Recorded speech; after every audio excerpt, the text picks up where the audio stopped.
আসসালামু আলাইকুম রহমতুল্লাহি ওবরকাতুহু। সম্মানিত দর্শক, আপনারা যারা আওয়ামী লীগ করেন এবং আওয়ামী লীগের আদর্শকে ধারণ করেন, কিন্তু আওয়ামী লীগের দুর্নীতি এবং অপকর্মকে স্বীকার করেন না বা পছন্দ করেন না এবং মনে করেন যে এই দুর্নীতি এবং অপকর্ম ঠিক নয়। দ্বিতীয়ত, যারা বাংলাদেশে একটা পরিশুদ্ধ আওয়ামী লীগ আশা করেন,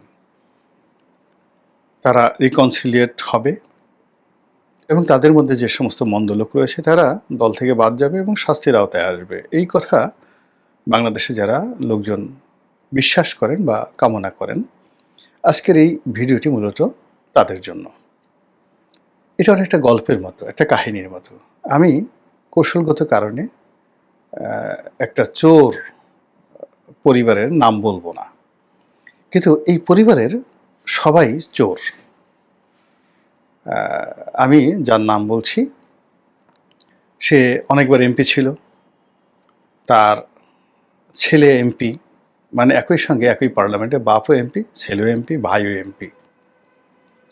এরপরে তার জামাইও এমপি ছিল, তারপরে তার বিয়েও এমপি ছিল, মন্ত্রী ছিল, তার আত্মীয় স্বজন সবাই এরকম মন্ত্রী এমপি। কিন্তু যেখানে যেখানে তার আত্মীয় স্বজন, এই বললাম, সবাই চোর। কেউ বড় চোর, কেউ ছোট চোর, কেউ ডাকাত। এবং একই সঙ্গে সঙ্গে এদের বিরুদ্ধে চোট্টামির অভিযোগ আছে, মানে তাদের চরিত্র ভালো না। চোর এবং চোট্টা দুটো একসঙ্গে। তো এরকম একটা চোর পরিবার আমেরিকাতে আছে, আমেরিকাতে আশ্রয় নিয়েছে এই বিপদের এই সময়টিতে। এখন একজন আওয়ামী লীগের সমর্থক আমাকে মাঝে মাঝে টেলিফোন করেন এবং তিনি বলেন যে, রনি ভাই, বহুদিন ধরে আমেরিকাতে আছি। ভদ্রলোকের বয়স 52-53 বছর। বহুদিন ধরে আমেরিকায় আছি, সকাল থেকে রাত অবধি 10 ঘন্টা, 12 ঘন্টা, 11 ঘন্টা পরিশ্রম করি। দুটো ডাল ভাত অর্জন করতে যান বের হয়ে যায়। একটা বাড়ি করেছি, একটা গাড়ি করেছি, একটা লোন দিতে দিতে মানে ঘুম হারাম। আমেরিকার যারা পরিশ্রম করেন তাদের জীবন তো আসলে খুব কঠিন একটা জীবন। তো বললো যে এগুলো করি, তার সঙ্গে সঙ্গে আবার আওয়ামী লীগ করি মনের আনন্দে, আদর্শী। কিন্তু আওয়ামী লীগ থেকে আমেরিকাতে থাকি, এখানে আমাদের কিছু পাওয়ারও নেই, চাওয়ারও নেই, কিন্তু দল করি। তো বললো যে এই যে আমেরিকাতে আমি যেখানে আছি, আমার পাশে সবচেয়ে দামি একটা বাড়ি, এরকম একটা এই চোর ফ্যামিলি, একটা ফ্যামিলির নাম বললো, এই বাপ বেটা এসে এখানে আছে। তো এরা এখানে রোলস রয়েস গাড়িতে চড়ে। বাপেরও রোলস রয়েস গাড়ি, ছেলেরও রোলস রয়েস গাড়ি। আর এই বাপ বেটা চোর এই রোলস রয়েস গাড়িতে করে তারা মসজিদে যায় নামাজ পড়ার জন্য। আমরা যারা দেখি, লজ্জায় আমাদের একবার মনে হয় থাপ্পড়াইয়া গাল ফাটাই ফেলি, কিন্তু পারি না। দ্বিতীয়ত, এরা এই যে রোলস রয়েস গাড়িতে আসে, এদের কোনো লজ্জা শরম নাই। ওরা যে রোলস রয়েস গাড়িতে আসে, এটা দেখে আমরা লজ্জায় মরে যাই। যেহেতু আমরা ওখানে কমিউনিটিতে সবাই আমাদেরকে আওয়ামী লীগ হিসাবে জানে, ওখানে জামাতের লোক আছে, তারপরে বিএনপির লোক আছে, অন্যান্য দলের লোক আছে। তো আমাদেরকে খোঁটা দেয় যে এই দেখো তোমাদের চোর ফ্যামিলি বা চোরে আসছে, ওই দেখো ওই বাড়িতে থাকে, চোরের বাড়ি, ওই দেখো চোর রোলস রয়েস গাড়িতে করে আসে। তো ওদের এই সকল কথাবার্তা আমি যখন শুনি, প্রতিপক্ষের কথাবার্তা শুনি, লজ্জায় মানে মাথা নুয়ে থাকি। কিন্তু ওই চোরের দল, তারা হাসি মুখে আসে, ওই রোলস রয়েস গাড়ি থেকে হাসি মুখে নামে, তারপর বিভিন্ন মানুষের সঙ্গে বেহায়ার মতো তারা হাসি মুখে কথা বলে। বলে যে এদের এত বেহায়াপনা কোত্থেকে আসলো। তো তিনি এই কথা অনেকক্ষণ ধরে বলছিলেন এবং আমি যখন তার কথা শুনছিলাম, বিশ্বাস করেন আমার এত খারাপ লাগছিল, বিকজ ওই চোর ফ্যামিলিটাকে আমি চিনি, খুব ঘনিষ্ঠভাবে চিনি। আমি তো বললাম যে আপনারাও একটু চিন্তা করলেই বুঝতে পারবেন যে কারা, যে ফ্যামিলিতে সবাই চোর, সবাই মানে তাদের চারিত্রিক কিছু অলঙ্ঘন রয়েছে এবং তারা রাজনীতি তাদের ব্যবসা। তারা জনগণের টাকা মারছে, তারা অনেক বড় বড় মানুষের টাকা মারছে, মেরেছে।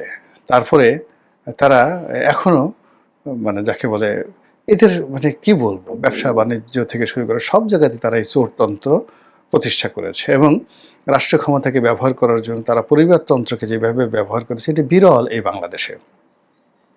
তো সেই কাজগুলো তারা করেছে এবং করে এই আমেরিকার মতো জায়গাতে এভাবে পরিবেশ তারা নষ্ট করছে।